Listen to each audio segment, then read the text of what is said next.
క్రీస్తు శకం 1800 మధ్య కాలంలో అమెరికా ఒక అంతర్గత చీకటిలోనికి జారిపోతున్న దేశం. నగరాలు పెరుగుతున్నాయి, ప్రజలు బిజీగా ఉన్నారు. కానీ ఆత్మీయ జీవితం పూర్తిగా చచ్చిపోయింది. చర్చి బెంచీలు ఖాళీగా ఉన్నాయి. మద్యం దుర్వినియోగం కుటుంబాలను పాడు చేసింది. పాపం, నిసిగ్గు, నాశనం దేశాన్ని నెమ్మదిగా కబలిస్తున్నాయి. ఇలాంటి చీకటిలో దేవుడు ఒక చిన్న కాంతిని తయారు చేస్తున్నాడు. ఆ కాంతి ఒక రోజు మహా అగ్నిజ్వాలగా మారబోతుంది. ఆ అగ్నిజ్వాల పేరే చార్లెస్ గ్రాడిసన్ ఫిన్నీ. క్రీస్తు శకం 1792 ఆగస్టు 29 కనెక్టికట్ రాష్ట్రంలోని వారెన్ అనే చిన్న పట్టణంలో ఒక శిశువు జన్మించాడు. అతనిలో దేవుడు ఒక దేశాన్ని మార్చగల శక్తిని దాచియించాడు. తల్లిదండ్రులకు తెలియదు, కానీ ఆకాశానికి తెలుసు. ఈ బిడ్డ భవిష్యత్తులో లక్షల మందిని నిద్రలేపనున్నాడని. ఫిన్నీ చిన్ననాటి జీవితం అడవుల మధ్య జరిగింది. పచ్చని చెట్లు, ప్రవహించే నీటి శబ్దం, పక్షుల కిలకిలలు అవి అతని మొదటి గురువులు. అతను పుస్తకాలను ప్రేమించాడు. పరిశీలన, సంగీతం, తర్కం ఇవి అతని స్వభావంలో భాగమయ్యాయి. ఆయన చిన్న వయసులోనే ప్రశ్నించాడు,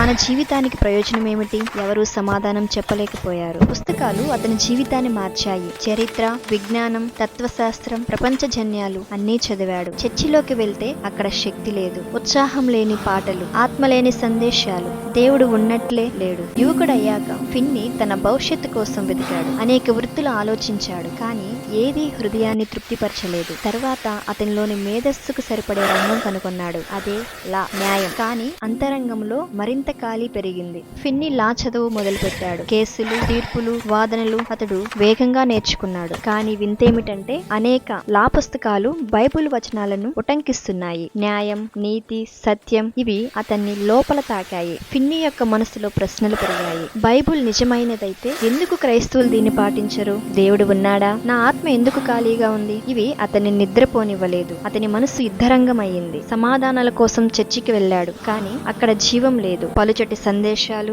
ఎవరికీ ప్రభావం లేని ప్రార్థనలు. చర్చి ఉండి దేవుడు కనిపించలేదు. ఎక్కువ కాలం అంతర్గత పోరాటం చేసిన తర్వాత ఫిన్నీ నిర్ణయించుకున్నాడు, నేను దేవుణ్ణి వెతుకుతాను, నిజంగా వెతుకుతాను. అన్నీ వదిలేసి ఆకాశం వైపు చూస్తూ ఆత్మతో కేకలు పెట్టాడు. ఒక ఉదయం ఫిన్నీ అడవిలోనికి నడిచాడు. చెట్ల మధ్య నిశ్శబ్దంలో తన మోకాలపై కూలిపోయాడు. అతను ఏడ్చాడు, అరిచాడు, కేకలు పెట్టాడు, దేవుడా నన్ను రక్షించు అని. అప్పుడు అద్భుతం జరిగింది. పూర్తి శాంతి అతని హృదయాన్ని నింపింది. పవిత్రానందం అతని కళ్ళల్లో మెరిసింది. అతనిలోని చీకటి మొత్తం పోయింది. ఆ రోజు చార్లెస్ ఫిన్నీ క్రీస్తునందు బాప్తిసం పొందాడు. ఫిన్నీ ఇంటికి తిరిగి వస్తూ ఉండగా అతని లోపల ఒక శబ్దం విన్నాడు, నా సువార్తను ప్రకటించు. అదే రోజు అతని న్యాయవాది జీవితం ముగిసిపోయింది. సువార్తకుని జీవితం ప్రారంభమైంది. ఫిన్నీ మాటలు బూటకపు మాటలు కాదు, అవి అగ్నిలా ఉండేవి. అతను భయపడలేదు. అతను నేరుగా సత్యం చెప్పాడు. ప్రజలు ఆశ్చర్యపోగా కొందరు భయపడ్డారు, కానీ అందరూ వినకుండా ఉండలేకపోయారు. పరిశుద్ధాత్మ తాకిడి వలన ప్రజలు బహుగా ఏడ్చారు.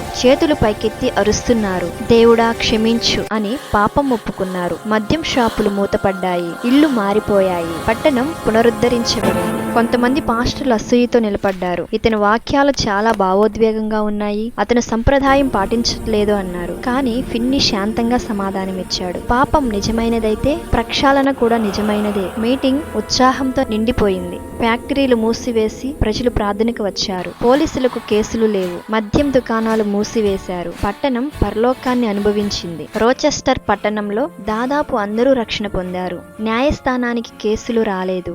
జైళ్లు ఖాళీ అయ్యాయి. వాతావరణం శాంతితో నిండిపోయింది. ఫిన్నీ వెనుక నిలిచిన ప్రార్థనా యోధుడు ఫాదర్ నాష్. అతను గంటల కొద్దీ ప్రార్థించాడు. కన్నీళ్లతో, అరుపులతో, ఆత్మలో వేదనతో. దేవుడు స్పందించాడు. భూమి కదిలింది. ఫిన్నీ ప్రొఫెసర్ అయ్యాడు మరియు యువ మంత్రులకు బోధించాడు. అతని బోధనలు శక్తివంతమైనవి. అతను చెప్పిన ప్రతి మాట ఒక అగ్నిజ్వాల వంటిది. తరాలు మారిపోయాయి. పునరుద్ధరణకు ధర ఉంది. ఫిన్నీ అలసిపోయాడు. ఆరోగ్య సమస్యలు వచ్చాయి, కానీ అతను ఆగలేదు. దేవుని పిలుపు అతనికి ముఖ్యమైంది. ఫిన్నీ ఒక పవిత్రమైన, సరళమైన జీవితం గడిపాడు. అతను ఖ్యాతిని కాదు, పవిత్రతను కోరుకున్నాడు. అతని జీవితం ఒక సజీవ సందేశం. ఫిన్నీ లిడియా ఆండ్రూస్ ను వివాహం చేసుకున్నాడు. ఆమె అతనికి బలమైన తోడుగా నిలిచింది. వారి ఇల్లు శాంతి మరియు ప్రార్థనతో నిండిపోయింది. వేలాది మందితో ఫిన్నీ పెద్ద బహిరంగ మీటింగ్స్ నిర్వహించాడు. ప్రతి మాటతో ప్రజలు కదిలిపోయారు. పసిపిల్లల నుంచి వృద్ధుల వరకు అందరూ ప్రభావితులయ్యారు.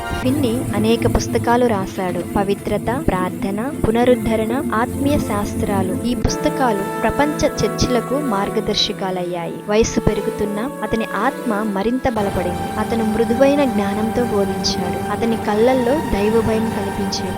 ఒక చివరి ప్రసంగంలో ఫిన్నీ చెప్పాడు, మీరు చనిపోయే సమయానికి చేయవలసిన పనులేవీ మిగలకూడదు. అతని మాటలతో ప్రేక్షకులు మౌనమయ్యారు. చివరి రోజుల్లో ఫిన్నీ ప్రశాంతంగా బైబిల్ చదువుతూ గడిపాడు. తాను పరిగెత్తిన పందెంలో దేవుని కోసం పూర్తిగా పోరాడానని తెలుసుకున్నాడు. క్రీస్తు శకం 1875 ఆగస్టు 16 ఫిన్నీ నిశ్శబ్దంగా లోకాన్ని విడిచాడు. ఆత్మ పరలోకానికి ప్రవేశించింది. దేవదూతలు స్వాగతించారు. అతని పోరాటం ముగిసింది. ఫిన్నీ మరణం అతని ప్రభావాన్ని ఆపలేదు. అతని పుస్తకాలు, బోధనలు, జీవితం ప్రపంచాన్ని ఇంకా ప్రభావితం చేస్తున్నాయి. అతని అగ్ని తరతరాలకు పాకింది. చార్లెస్ ఫిన్నీ జీవితం మనకు చెప్తుంది, ఒక వ్యక్తి దేవునికి పూర్తిగా సమర్పిస్తే ఒక దేశాన్నే కాదు ప్రపంచాన్ని మార్చగలడు. పునరుద్ధరణ ఎప్పటికీ ఒక్క హృదయం నుండే ప్రారంభమవుతుంది.